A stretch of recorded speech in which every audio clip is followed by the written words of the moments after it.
To you, that's not generally He published. continued to harass me and told me he was going to come to my house and get belongings that belonged to him. I got a police report for harassment. Just tell me what the harassment was.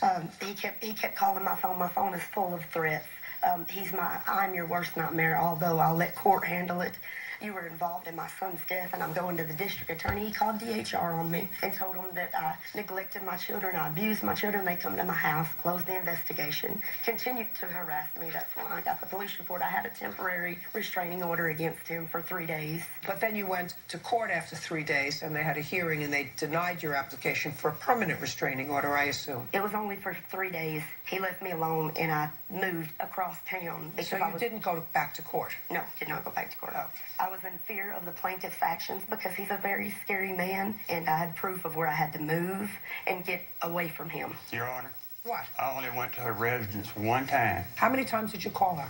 Maybe 2. So if she showed me her phone log would say that she only received 2 phone calls from your number? As far as I know, ma'am, yeah. What do you mean as far as I know? Mean somebody else could have used your phone? Months. I can't. Well, 2 was 2.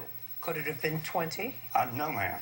Could not have been 20? No, ma'am. Okay. So the picture that you sent of your son when you identified his body, is the defendant correct that you were asked to identify the body because she couldn't go in? She was the next of kin. I was not asked.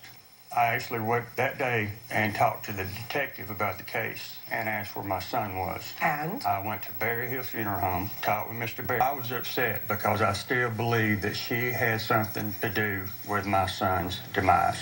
What do you mean she had something to do with it? Judge Judy continues in a moment. That's the only reason I can think of why someone would send a grotesque picture of somebody that they at least sometime cared about and was the father of their 4 children. So that's a sick thing to do. And again, I was given warfarin in the hospital, but I wondered if this was the right treatment for me. Then my doctor told me numbness or muscle weakness while taking up. both made switching to Eliquis right for me. Ask your doctor if it's right for you. Your vision benefits are about to expire, so let us help you.